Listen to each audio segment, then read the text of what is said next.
Puji Tuhan. Shalom, shalom. Apa kabar Bapak Ibu? Luar biasa.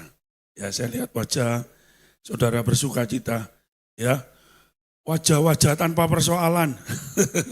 Padahal ono enggak itu? Enggak ada, saudara ya. Tapi enggak apa-apa ya. Saudara tetap bersuka cita. Amin. Saudara, tema kita bulan ini seperti Bapak Gembala sudah ajarkan, hidup yang baru di dalam Kristus. Surat kita baca dasar dulu ayatnya ya. Untuk segala kita belajar. 2 Korintus pasal 5 ayat 17 ya. Kita berpijak dari ayat ini ya saudara ya. Surat 2 Korintus pasal 5 ayat 17. Jadi siapa yang ada di dalam Kristus, ia adalah ciptaan baru, yang lama sudah berlalu, sesungguhnya yang baru sudah datang. Yang setuju katakan amin. Saudara, hari Jumat kemarin saya sudah sampaikan ya tentang bagaimana hidup baru yang betul-betul dinyatakan dalam kehidupan kita sehari-hari ya. Saya bahas waktu itu tentang pendamaian ya, bahwa Yesus mendamaikan manusia dengan Allah bukan lewat perantaraan tapi dengan dirinya sendiri. Nah, sekarang kita mau belajar hidup baru ini dibuktikan dengan apa dalam kehidupan kita sehari-hari. Mari kita belajar dari seorang rasul yang terakhir, yaitu Rasul Yohanes. Jadi Rasul Yohanes ini yang disebut Yohanes Pembaptis. Dia adalah orang yang dipersiapkan untuk meluruskan jalan bagi Tuhan, ya, mempersiapkan jalan. Jadi kalau biasa, kalau seorang pembesar mau datang ke sebuah tempat survei, dia pasti menyuruh ajudannya, kamu survei dulu, lihat, ya, selesaikan dulu, kasih tahu nanti gini ya. Nah, inilah Yohanes Pembaptis. Mungkin saya ada salah kata ya, saya mungkin, Pastor, ini bukan rasul ya, bukan ya. Rasul itu berarti Yohanes, ya Yohanes yang di muridnya Yesus ya. Ini disebut nabi terakhir ya. Maaf salah ya, saya harus koreksi ya. Rasul juga boleh ya. Yohanes Pembaptis juga rasul ya. Ya, saya takut salah saudara ya. Jadi Yohanes Pembaptis ini memang diperintahkan Tuhan, bahkan lucu. Ketika Yohanes Pembaptis dikandung dalam kandungan ibunya, itu juga diberitakan oleh malaikat sebelumnya. Ya, mirip ya. Yesus juga diberitakan oleh malaikat. Di sini ada yang kelahirannya diberitakan sama malaikat? Nggak ada ya. Ya, jadi orang ini spesial. Memang ini Tuhan yang atur, saudara ya. Mari kita baca. Ada satu ayat, ini merupakan ayat bacaan kami ya, dari El Shaddai. Ini bacaan kemarin ya, Pak Andoko, mana Pak Andoko? Bacaan kemarin ini ya. Mungkin ya hari ini saya belum baca Pak, sorry Pak ya, bangun pagi tadi langsung ke sini.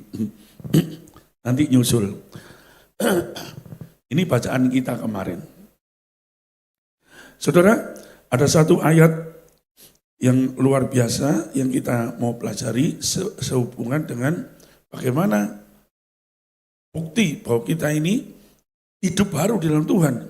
Buktinya itu apa? Ya, saya baca ayat yang ke-8. Karena ketika Yohanes Pembaptis itu tampil, dia membuat hati orang bertobat. Ya, terjadi pemulihan. Bapak-bapak balik sama anaknya, biasanya yang gegeran itu ya. Jadi dia betul-betul dipersiapkan, mempersiapkan jalan bagi siapa? Bagi kedatangan Sang Mesias itu sendiri. Dan Rasul Yohanes ketika dia jadi besar, pengikutnya banyak, dia nggak sombong, dia nggak ngomongin, oh seolah-olah dia itu Sang Mesias yang ditunggu. Tapi banyak orang salah sangka. Mereka ngomong ini, mungkin dia ini Mesias yang dinanti-nantikan. Orang masih ngomong-ngomong, belum sampai mengatakan Yohanes sudah tahu.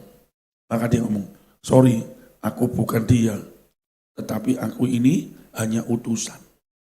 Suara orang yang berseru-seru dalam kitab Nabi Yesaya, itu nubuatannya. Ya, jadi yang dikatakan Yohanes Pembaptis ini juga disebutkan dalam Alkitab, itu Elia yang akan diutus, Elia yang akan datang. Ya, apa yang dikatakannya? Ayat 7 dulu. Lalu ia berkata kepada orang banyak yang datang kepadanya untuk dibaptis. Ya, jadi waktu itu banyak orang karena beritanya sudah menyebar. Jadi semua orang itu kan latah saudara ya. Jadi ada orang datang minta dibaptis, itu ternyata ada banyak tujuan, motivasi. Salah satu motivasinya yang nggak baik, maka ditegurlah oleh Yohanes Pembaptis. Apa tegurannya? Lalu berkata kepada orang banyak yang datang kepadanya untuk dibaptis, katanya, hai kamu, keturunan ular beludak, siapakah yang mengatakan kepada kamu supaya melarikan diri dari murka yang akan datang? Jadi, hasilkanlah buah-buah yang sesuai dengan pertobatan. Dan janganlah kamu berpikir dalam hatimu, Abraham adalah bapak kami. Karena aku berkata kepadamu, Allah dapat menjadikan anak-anak bagi Abraham dari batu-batu ini. 9. Kapak sudah tersedia pada akar pohon, dan setiap pohon yang tidak menghasilkan buah yang baik akan ditebang dan dibuang ke dalam api.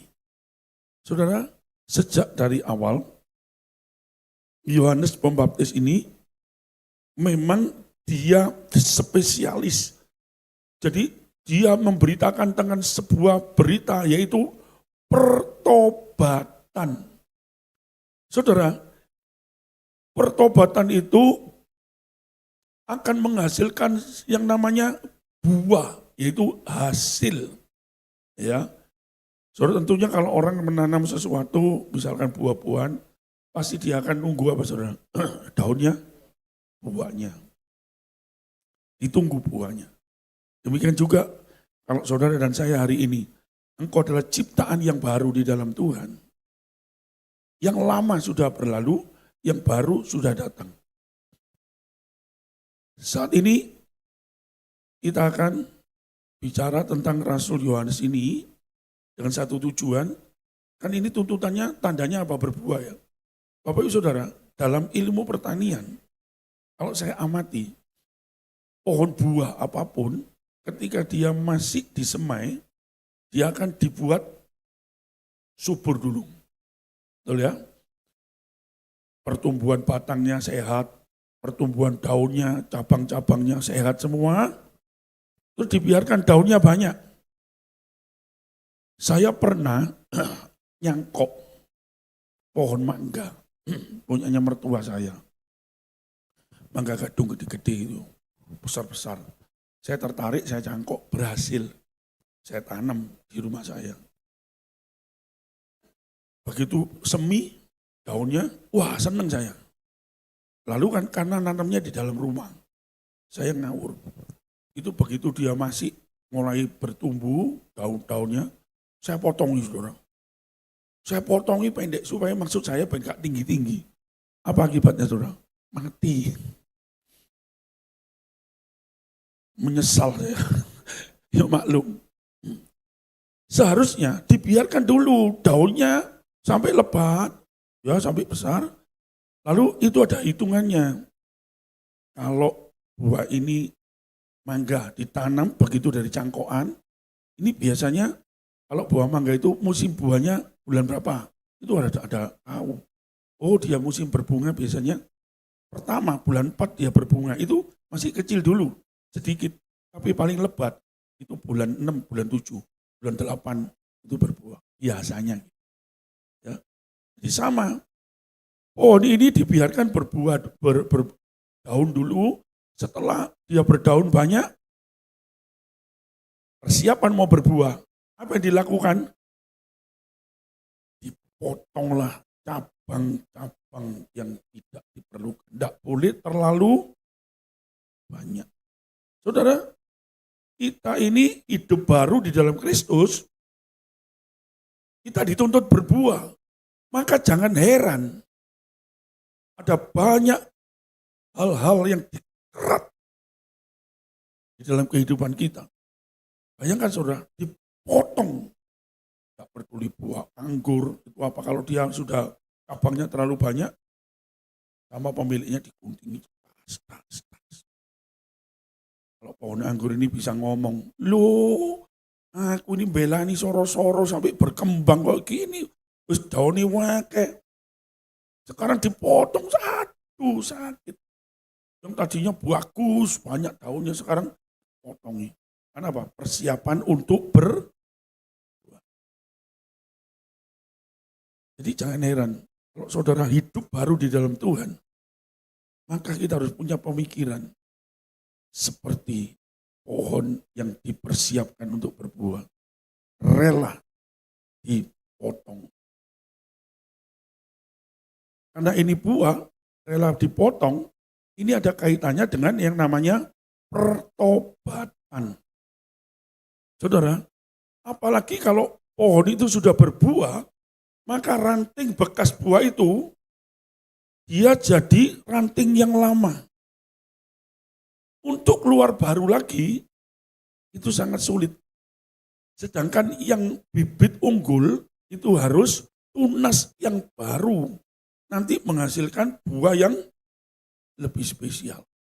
Maka yang lama tadi itu, ranting yang lama tadi itu, yang buah sulung lah, pertama buah sulung itu, buahnya gak gede-gede biasa lah, ya. Tapi itu dipotong, tumbuh tunas yang baru, itu bibitnya lebih unggul.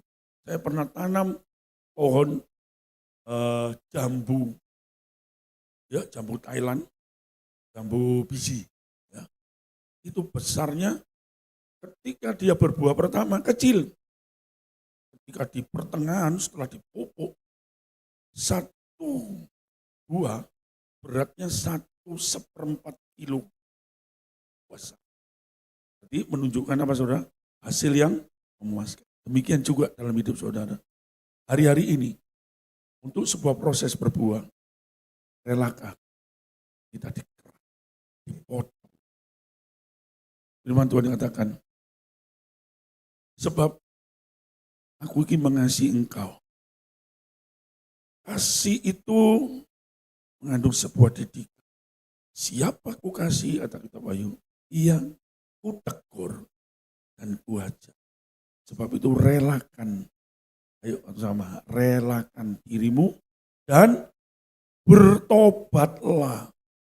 Seperti firman Tuhan katakan tadi, jangan cuma ngomong tok, pikirmu kamu bisa lari dari hukuman Allah.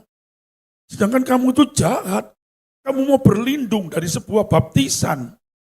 Ya, apa mbok pikir baptisan itu hanya tempat berlindung supaya aku gak dikutuk sama Allah? Cuma seperti itu tok maksud. Firman Tuhan tidak boleh, itu sesat pikirmu seperti itu. Makanya Rasul Yohanes ini marah. Dan Rasul Yohanes ini juga salah satu rasul yang dikatakan firman Tuhan, bukan saya. Dia seorang rasul yang penuh Roh Kudus. Kalau tidak percaya nanti sudah baca. Padahal Roh Kudus belum dicurahkan. Kalau dia belum turun ke atas murid-murid, itu bukan berarti tidak ada. Hanya orang mengatakan, Yesus kan baru dilahirkan 2000 tahun yang lalu. Sebelum ada Yesus, Yesus itu jadi apa? Banyak orang tanya itu ya. Dengan itu baru menyatakan dirinya, mengambil rupa manusia. Mengambil wajah daging. Ya, menyatakan. Tapi sesungguhnya siapa dia? Dia adalah Sang Firman itu sendiri yang tinggal bersama dengan Bapa. Dia ada sebelum dunia ini diciptakan. Makanya dikatakan yang ada di sini, dia berbicara tentang dirinya sendiri. Lebih besar dari Salomo. Sebelum Abraham ada, aku sudah ada. Jadi Roh Kudus itu sudah ada. Makanya dikatakan Yohanes ini penuh dengan Roh Kudus. Kalau dia penuh Roh Kudus, dia disertai dengan wibawa Allah. Kuasa, power, Roh Kudus. Itu bicara tentang roh yang dinamis, power.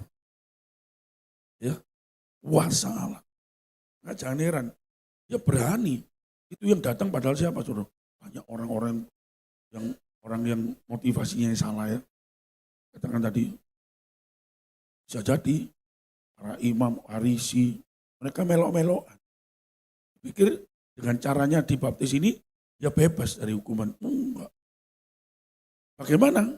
Yang sesungguhnya, ya dihasilkanlah. Kalau saudara hidup baru, kita harus buktikan ada buah. Ayo ngomong sama-sama kanan kiri, buah. Ya. Pak Arek sekolah minggu Pak Josen ini. Ya saudara. Saya ucap syukur pada Tuhan. Ini diberitakan. Seperti Bapak Gembala mengatakan, jadi jemaat gereja di sini, saudara dibimbing dalam sebuah penggembalaan yang tidak awur-awuran, terarah. Makanya setiap bulan ada temanya ya. Betul ya Pastor ya, ngawur. Ya, kita tidak usah bicara yang dulu sudahlah. Ya, kita bicara yang kedepannya kita harus jadi lebih baik. Ada yang mengarahkan kita. Itu siapa yang mengarahkan kita? Firman ini, firman yang nuntun kita. Terus dalam kehidupan kita prakteknya gimana? Mampukah seorang bisa melakukan firman Tuhan? Peran Roh Kudus. Bagaimana kita bisa berbuah? Jangan jadi pohon tak berbuah, cuma punya daun saja. Percaya. Pohon buah kok daun tok. Ikut Tuhan itu memang pada jalan sempit, dikerat, dipotong. Artinya apa saudara? Banyak orang yang bisa menyakiti saudara, menyinggung saudara. Saudara nggak salah, saudara menderita, mengambil bagian dalam sengsara Kristus. Itu salah satu bagiannya. Seperti dikatakan dipotong, dikerat.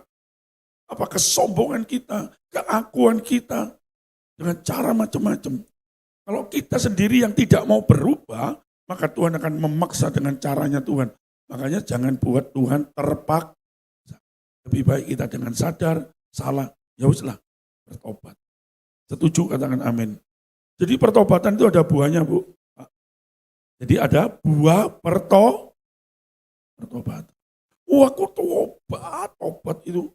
Bukan tobat kok makan lombok, itu tomat namanya. Tahu makan sambal? Kalau sudah kepedesan ngomong, wapo aku pedes, tapi besok cari lagi enggak? Gue apa lombok? Ya, kalau tobat berhenti. Bisa salah, ya sudahlah. Namanya belajar. Ya, tidak ada yang sempurna. Kita semua belajar. Jujur saya ngomong. Tadi pagi saya jujur, saya ngomong, oh Pak Josen itu, di mimbar diomong sih api-api tok. Saya ngomong jujur, kadang-kadang saya bisa crash sama istri saya. Itu. Istri saya di belakang pojok dewi. Saya tidak takut saudara, ngomong memang kenyataan. Saya bisa emosi, tanyakan dia. Saya bisa ngamuk. Ngamuk saya, bisa. Pojok dipikir, hamba Tuhan wis sakti, berguna. Ya, musikil kawat balung besi. Enggak. Saya bisa marah, tapi setelah saya marah, sadar saya. Oreo, aku tadi itu emosi. Kalau kamu sih mancing-mancing aku gitu ya. Oh jadi pancing-pancing ngomong. Kadang-kadang walean. Ya. Ya yang marah, saya yang ngedemi. Itu. Jadi Bapak Ibu, tolong didengarkan ya. Gantian. Lu kan masih ngomong. Ya, amin. Iyalah. Jangan sing laki ngalah terus saya. Kok sing wedok ngalah. Ini namanya penganiayaan. Ayo. Wes Pak Josen. Kena khotbah sing model gini. Bojoku soalnya mokong. Wah, saudara jangan ngomong gitu loh ya. Enggak, di sini baik semua kok ya. Baik semua. Yang baik-baik, puji Tuhan. Tepuk tangan buat Tuhan Yesus, haleluya. Jangan cuma pencitraan. Ya. Jangan pikir kita ini sudah baik terus kebal gitu ya. Wah kalau sudah baik itu benar. Balna orang sing jahat kita. Siapa bilang? Namanya dipotong, dikerat. Tapi ingat, Dari semua apapun yang terjadi, kita harus kembali mengerucutnya kepada satu. Tuhan izinkan. Ngomong sama-sama, 1, 2, 3. Tuhan, saudara miliknya saudara sendiri. Saudara sudah ditebus, dibayar, lunas. Tak nyicil, tak ngredit, lunas. Jadi engkau bukan milikmu sendiri. Kalau kita bukan milik kita sendiri, yo opo jari sing duwe. Terserah apa yang menjadi maunya yang punya. Yang punya kita siapa? Tuhan Yesus yang sudah menebus. Makanya kita ngomong, suka-sukamu Tuhan, suka-sukamu. Tahu bahasa itu? Itu artinya apa? Sakarepe Tuhan, itu loh maksudnya. Betul ya, orang yang luar pulau ya? Betul Pak Ando? Ya, saya sering kadang suka niru-niru bahasanya mereka ya. Tidak boleh itu. Jangan. Karena langganan saya banyak orang dari sana ya. Terus harus tahu diri, kita harus ngerti. Itu baptisan Yohanes itu bicara tentang baptisan pertobatan. Lalu Yohanes ngomong, nanti yang datang setelah aku, yaitu Yesus, dia akan membaptis engkau dengan Roh Kudus dan api. Dia lebih besar dari aku. Untuk buka tali kasutnya pun aku tidak. Ya. Sebuah sikap kerendahan hati. Yang pertama, bertobat. Pelajaran kedua, orang yang hidup baru, yang memiliki kerendahan hati. Saudara, kemarin waktu pelayanan, saya pimpin pujian, saya ajari nyanyi lagu lama, karena gak usah angel-angel ya, aku diberkati, seneng gak? Saudara nyanyi lagu ini seneng ya? Siapa yang gak mau diberkati? Semua mau ya? Sepanjang hidupku diberkati. Setelah itu saya stop, gantian sekarang. Diberkati, jadi apa? Nyanyikan di aku memberkati, amin. Sepanjang hidupku, memberkati atau mengutuki. Saya sampaikan di hari Jumat kemarin ya. Cuma ada 2 loh. Ada pelaku sama korban. Ini sing elek-elek yang jelek-jelek ya. Saya berharap saudara jangan jadi pelaku. Jadi korban, is oke lah. Karena apa? Sekali lagi balik lagi. Seizin Tuhan. Kalau Tuhan izinkan saya dihantam, alami masalah. Saya harus introspeksi. Oh iya, Tuhan, ini tentu Tuhan punya maksud. Tidak sembarangan Tuhan kok izinkan sesuatu tidak enak ini. Sudah baik, sudah ini. Lah Ayub itu gak kurang baik apa. Jangan ngomong orang baik terus tidak ada musuhnya. Tuhan Yesus itu super baik. Yang musuhi banyak enggak? Banyak. Jadi kita mau belajar. Yang pertama, berbuah. Ya. Perubahan itu menghasilkan buah. Jadi yang tadinya godong tok, daun, bicara tentang kemuliaan manusia, kesombongan, keakuan. Wah, daun. Saya terlalu yakin kalau orang melihat ada 2 pohon yang kontras, ini mangga atau anggur. Ini pohon anggur, daunnya tidak seberapa banyak, tapi buah tok. Terus itu pohon anggur subur, daunnya buahnya sampai rimbun, tapi gak ada buah. Saudara tidak ikut memiliki, tidak usah memiliki. Komennya saudara gimana? Gimana terserah saudara. Iki pohon subur, tapi kok godong tok. Wis lumayan geyup-yupan, masuk gitu saudara? Enggak. Pohon anggur itu bukan untuk teduh, bukan untuk perteduhan. Kalau namanya pohon anggur ditunggu apa? Buahnya. Kalau yang banyak buahnya, iki pohon itu godongnya gak ono. Buat tok iki. Orang kan apa? Kagum. Orang yang menunjukkan banyak buah, sikapnya dia pasti rendah.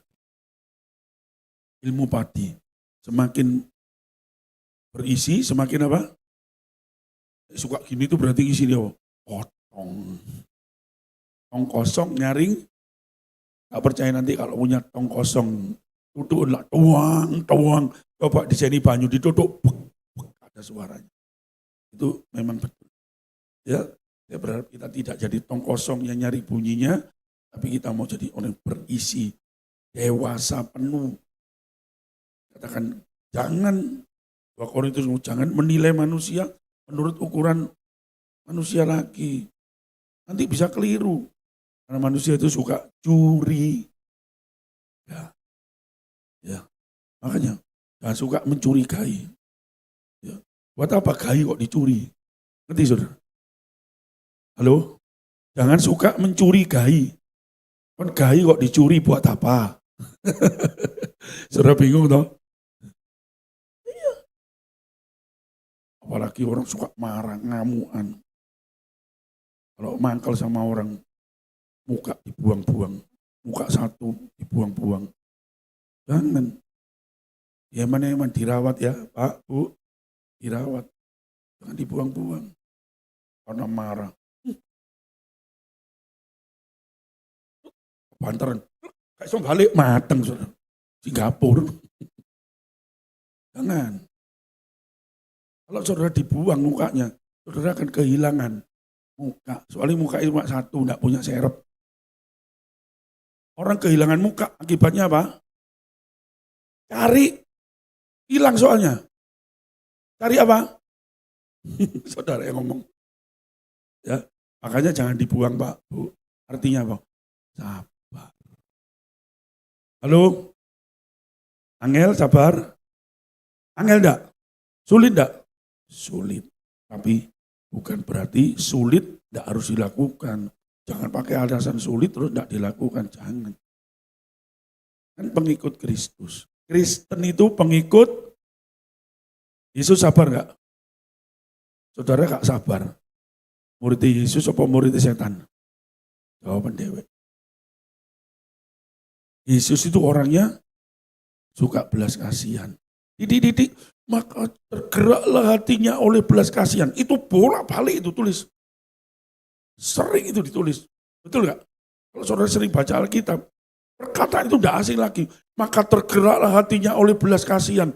Melihat orang banyak ini mengikut dia sampai tengah malam belum makan. Bapak Ibu, kalau saudara mengikut Tuhan, saudara itu diperhatikan Tuhan. Tidak percaya saudara. Tuhan ngomong. Ayo bikin Tuhan itu sampai ngomongin.